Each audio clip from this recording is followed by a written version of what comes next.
Hey, welcome back to the channel. Glad you guys are tuning in, listening to these.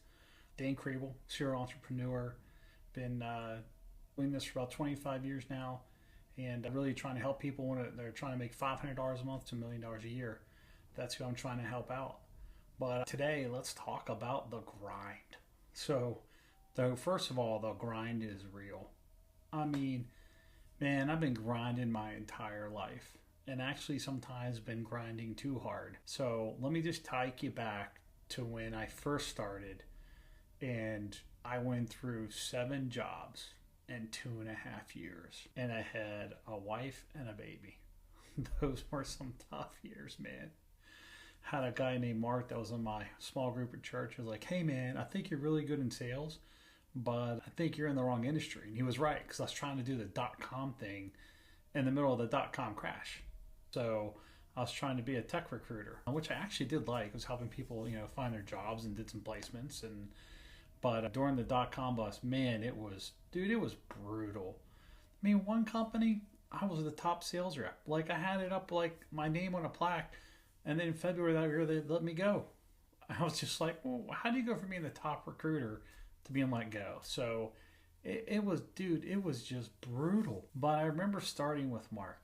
And the first days, it's a grind. I'm making 100 phone calls a day, because my numbers were make 100 phone calls. I'd talk to 10 people, I'd get 3 appointments, and I'd close 1 deal. Those were kind of my numbers. So it was kind of crazy. But man, when you're just grinding there, and listen, it wasn't glamorous. That's for sure. I had 3 white shirts with 3 yellow pit stains. And then I had khaki shorts with like strings hanging off of them. I mean, it was rough, but I mean, we didn't have any money. Actually, I give like full credit to my wife, because if it wasn't for my wife, I wouldn't be where I'm at today. Because she's the one who convinced me, was like, give it one more shot. Let's just give it a shot and see what happens. And I just wanted to go corporate. But thank God for her, because it ended up being an amazing ride. A lot of hard work. Right? And just grinding it in, making those phone calls. We went to this one appointment. It's called, I think it was called the Caribbean Jerk. Dude, it was this dive. I mean, it was a restaurant. They made sausages and different type of meats. And we're trying to sell some phone lines. It was quite interesting. Going on that first appointment with Mark, and we laugh about it now these days, and it was kind of crazy. We're trying to get like 6 phone lines, just anything to get me a deal. But, here's the thing. When you think about grinding, you think of like a grinding wheel, right? So a grinding wheel, they're going to have water on it. Sometimes they'll pour water on it as it's going. Sometimes it'll be submersed in water and just going around. And one of it's really one for lubrication, so that you can get a good sharp edge on whatever you're sharpening. Because if you didn't have that water, it'd be kind of jagged, right? The edge wouldn't be nice and sharp and flat. Part of it is to keep the dust down. So when you talk about the grind, a lot of times you just got to keep going, man.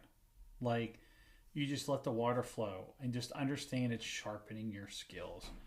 Every call that people are like, no, I don't want to talk to you, or no, I don't want to meet with you. Every rejection you get is that water on the wheel refining your process. So when you start looking at things of, man, I've put myself out there, I've been rejected 50 times, you're grinding, right? And I had a guy I was helping get along his business, and I kept telling him, man, just keep grinding. The ones who make it are the ones who grind. And that's what this really comes down to. Dude, even my age, I'm trying to reinvent myself, trying to figure out what I want to do, right? And I'm 50 years old. And guess what? I'm still grinding. It doesn't get any better. I wish it did. Now, I think I have a little more knowledge, right? I think I can grind a little faster, be a little more efficient in my grinding than I used to be in my 20s. But it's still a grind out there. So it's just, what I can tell you is, anything worth doing, it's something that you're going to have to keep working and have grinding at. It's just that simple. Man, I wish there was a magic wand I could wave and say, follow these 10 easy steps, and everything will be just fine, and you'll have these leads come in, you'll be making tons of money, you won't know what to do with it, right? But no, it's a grind. Even as I got through later in my career and actually had some success, right? Let me just speak upon that too. Is when you start finding success, the biggest problem you could do is taking your foot off the gas. Man, you gotta keep that foot on the gas. I've made those mistakes, and I go, crap, man, like I took my foot off the gas. I have some deals not coming in. There's things not happening. What am I gonna do? And then I look back and go, man, took my foot off the gas. You got to keep filling the funnel. That's the biggest thing in sales when you're in business is keeping that funnel going, right? And the biggest way to keep that funnel going is go on the grind. You're going to different networking events. You're talking to anybody and everybody you know. Like, let me tell you this is an awesome story. Okay, this is a cool story. Talking about networking real quick, and I'll do a whole video on this too, but I got my biggest deal because somebody found my dog. So we had this dog, Katie. Great dog, but we kept it cooped up every day. And that dog needed to get out and get some energy out. My wife and I are finally like, we need to get rid of the dog. So we give Katie to this house, and they have lots of property, but Katie's kept escaping out of their yard. So one day we get a call, and they're like, hey, we found your dog. And I'm like, that's awesome. So we went, and we're like, hey, we're not really the owners anymore, but we know who she belongs to, but we'll come get the dog and take him back to the owners. Turns out he's CFO of his company called UltraBridge. And I kind of told him what I did. I was working with telecom at the time, and he goes, oh, man, you need to talk to my CIO. He's moving from from California to be here. And I'm like, man, I can't wait to meet him. So we got here, we ended up meeting. We didn't do a lot of business together. We did one or two little things, right? But then Mike ended up moving to Florida. Calls me up one day and goes, Dan, I got 40 locations. I need help. Straightening this all out. It's a mess. So Mike, no problem. Flew down there. 40 turned into 80, turned into, I think, 110 locations. It was amazing. So I got my largest deal because somebody found my dog. So I always say it never hurts to talk, and always talk to anybody and everybody, because you just never know where those deals are going to go, right? And when you get those little things, it's like, man, those are awesome, because you're back to the grinding wheel. You're back to sharpening your skill set.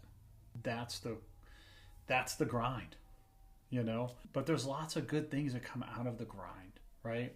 One of the biggest things I would say that you're going to learn out of the grind is consistency. Consistency is what keeps the deals keeps coming in, because you're consistent. You're showing up. That's what you have to do, is every day you're showing up. Man, if every day you show up, you're winning, right? The last thing I want to leave you with is this: micro goals, micro rewards. It's key, because if not, the grind will grind you into the ground. Trust me on this. It could take years, but I have gotten to a place where I went so hard, so fast, I didn't take care of myself, that I ran into full-on depression. And that's a whole different video we can talk about one day, is going through that whole depression and then coming out on the other end of it. But the micro goals, micro rewards. So whenever you have something, let's say you set a goal, let's just use the quilting analogy from the last video. Let's say that, man, I got through a quarter of it. It's done. It's starting to come together. Reward yourself. Whatever it is, take a reward. Maybe it's like, I'm going to take an hour and I'm going to watch a TV show I like to watch. Or I'm going to take an hour and go, ride my bike. Or for me, it's golfing, right? Go golfing. But you've got to have those rewards in there. It helps so much mentally. And then maybe set a reward like, hey, I sold my first quilt. And you're like, okay, I'm going to go and I'm going to take myself, I'm going to get the value size, the large at Chick-fil-A. Because that's where the Lord resides. And the Lord's waffle fries, right? So, but again, micro goals, micro rewards. Maybe you gain for this month. You're like, man, I got 10 new clients this month. Man, we are cranking it. Go reward yourself. And more importantly, if you're married or you have a partner or whatever, take them along with and celebrate the accomplishment with you. And don't look at that accomplishment as something simple or something small. Dude, you accomplished your goal. Listen, it's great. I always set out, 1, 3, 5-year goals, figure out what you're trying to do, what you're trying to accomplish. Celebrate the big goals, of course, the big wins, all those things you celebrate, right? But having the micro goals, micro rewards along the way makes things a whole lot easier, and it gives yourself permission to celebrate. And I think that's key because a lot of people don't do that. They're just like, I put in the time, I got this. What's the word I'm looking for? I put in the time, I got this, I accomplished, right? That's what I'm supposed to do. Yes, that is correct. But you also need to celebrate that. It's so important from a mental standpoint to celebrate that. So, well, I hope you guys are going to have a great day. Look forward to doing the next video with you. So don't forget to hit that like button, subscribe button, comment below. Hoping to answer any questions. Till next time, let's get at it.